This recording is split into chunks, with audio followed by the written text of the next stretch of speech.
Hi, it's Jeanne Rehema here. I am a Christian mental health coach, among many other things which you shall discover as we go on.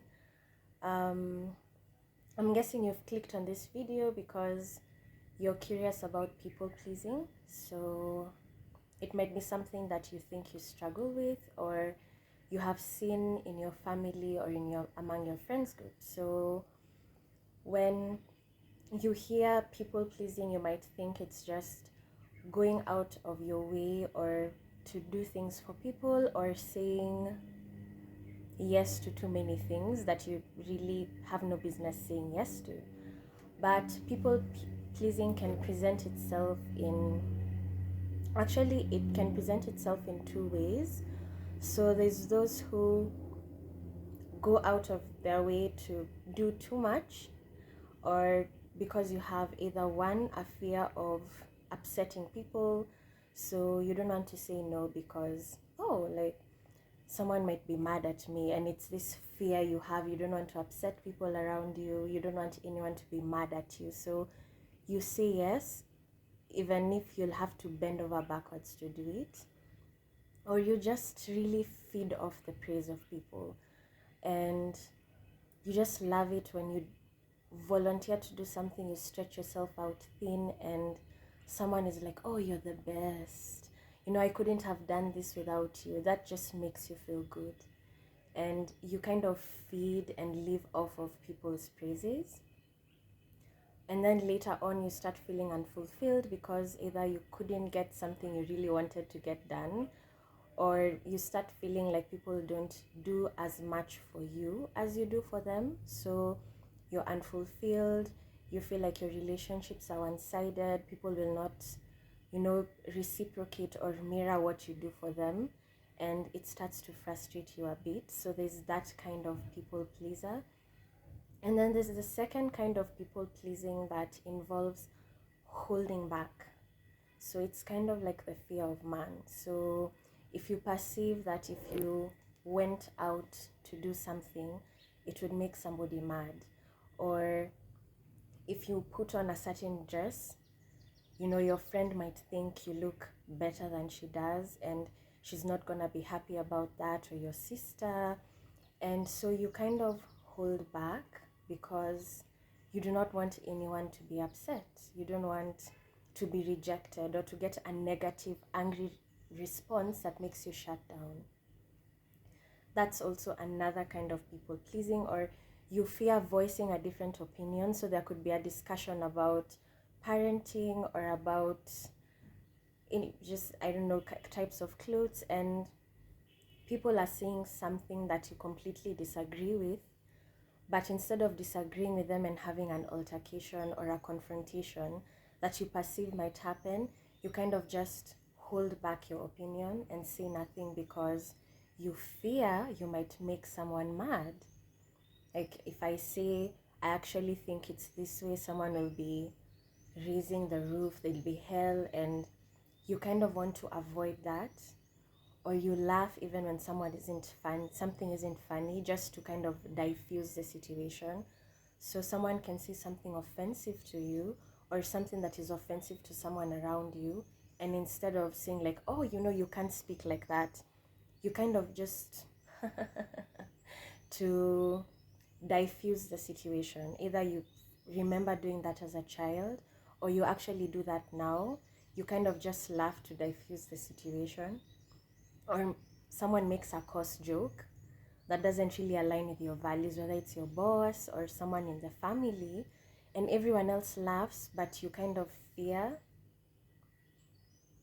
being seen as different. You fear like, oh, someone will think I don't think this is funny, and point it out, and you kind of just to fit in and not to stand out.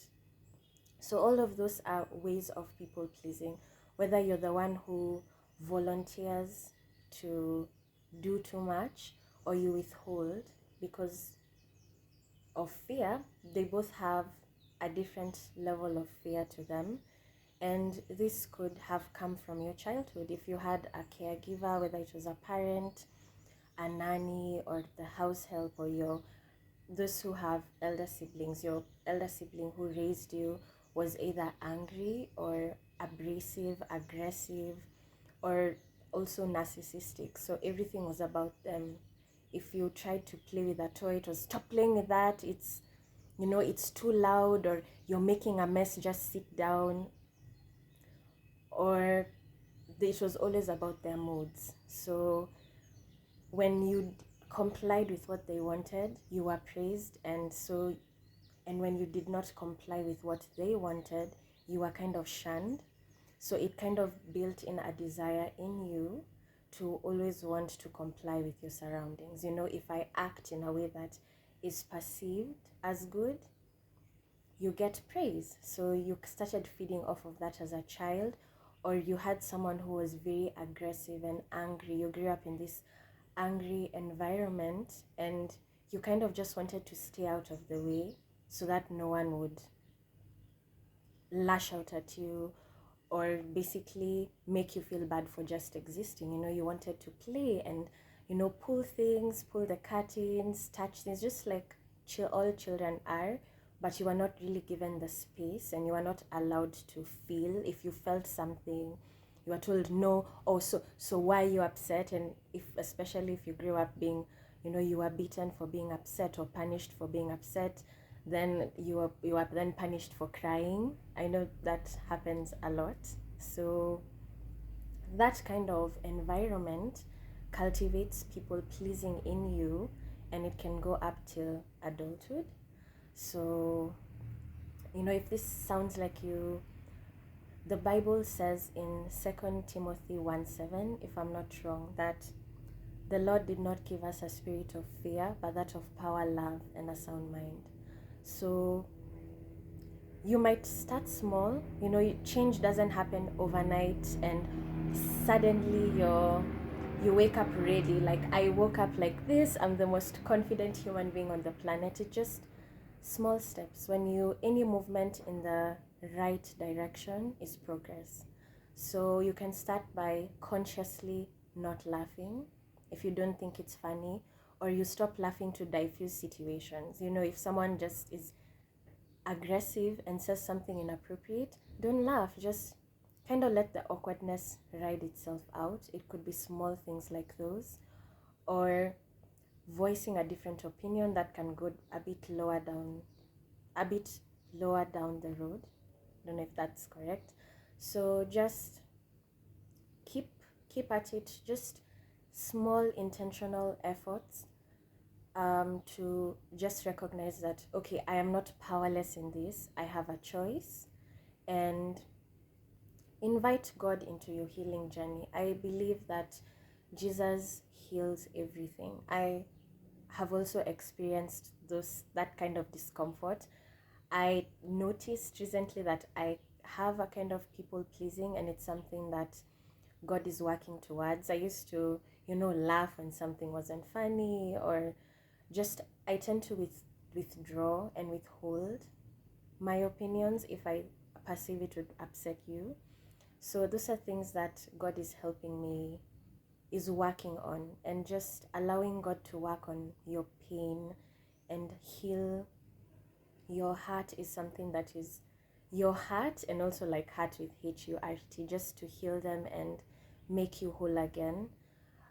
Because confidence is like the fuel in your car. If you don't have confidence, you can't really move towards purpose. So you need confidence to move towards the things that God has called you to do. And it's just to pray for healing. You remember that anytime you feel fearful, you don't have to succumb to the fear. You can fight it. You can do it afraid. It's still important to do it afraid, as to, you know, do it bold, do it ready. You don't have to feel ready. You can do it shaking. You can stand up to someone shaking, sweating, almost falling to the ground, and say, you know, you can't talk to me like that, and see what happens. Yeah, so we'd have part 2 of the video. If you have any questions concerning people pleasing or any comments, please, you know, note them in the comments below. Yeah, and I look forward to seeing you soon. And may God and equip you with courage, with confidence to move forward towards the things that He has called you to do, the things that you are called to be, the amazing person that you are. And don't ever feel hopeless, because each day is a new day to do the thing to get closer to the person that God created you to be. So go out there and, live life for the audience of one. Keep winning, keep trying, and yeah, see you soon.